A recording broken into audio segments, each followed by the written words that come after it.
আল্লাহ তাআলা চাইলে কঠিন থেকে কঠিনতর গুনাহও ক্ষমা করে দিতে পারেন। যদি ভালোভাবে তওবা করতে পারেন। ক্ষমা কিভাবে চাইবেন চলুন একটা সত্য ঘটনার মাধ্যমে জেনে নিই। ঘটনাটি হলো,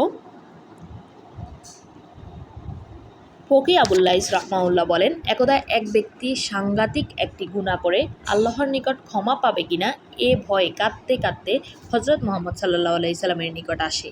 কিন্তু কি গুনাহ করেছে তা লজ্জায় বলতে পারছিল না। পরিশেষে আল্লাহর রাসূল বললেন, মহান আল্লাহ বড় বড় গুনাহকেও ক্ষমা করে দেন, মাফ করে দেন। এরপর নবীজি সাল্লাল্লাহু আলাইহি সাল্লাম তাকে প্রশ্ন করলেন, তুমি কি গুনাহ করেছ আমাকে বলো। সে বলল, হুজুর, তা প্রকাশ করতে আমার দারুণ লজ্জা হয়। হযরত মুহাম্মদ সাল্লাল্লাহু আলাইহি সাল্লাম আবার তাকে বলার জন্য হুকুম দেন। সে বলল, আমি বিগত 7 বছর যাবৎ কাপন চুরি করে আসছি।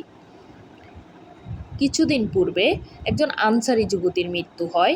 তার কবর খুঁড়ে তার কাপন চুরি করে নিয়ে যাচ্ছিলাম।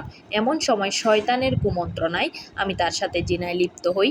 এরপর কিছু দূর না যেতেই উক্ত যুবতী কবর থেকে দাঁড়িয়ে বলল, ওহে যুবক, তুই ধ্বংস হয়ে যা। তোর কি মহাবিচারকের ভয় নেই?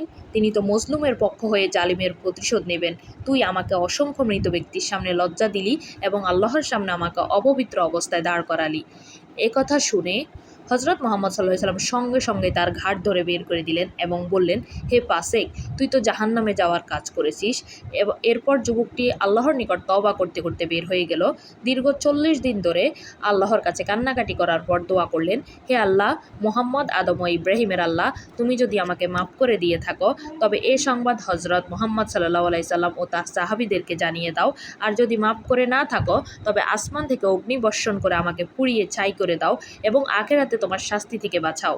এরপর হযরত জিবরাইল আলাইহিস সালাম হযরত মুহাম্মদ সাল্লাল্লাহু আলাইহি সাল্লামের নিকট হাজির হয়ে বললেন, ইয়া রাসূলুল্লাহ, আপনার রব আপনাকে সালাম জানিয়েছেন এবং জিজ্ঞেস করেছেন যে দুনিয়ার সমস্ত মাখলুক কি আপনি সৃষ্টি করেছেন না আল্লাহ সৃষ্টি করেছে? হযরত মুহাম্মদ সাল্লাল্লাহু আলাইহি সাল্লাম বললেন, আল্লাহ আমাকে এবং তামাম জাহানকে সৃষ্টি করেছেন, তিনি সকলের রিজিক দাতা। তারপর হযরত জিবরাইল আলাইহিস সালাম বললেন, আল্লাহ সেই যুবকটিকে ক্ষমা করে দিয়েছেন। এই সুসংবাদটি শুনিয়ে দিলেন।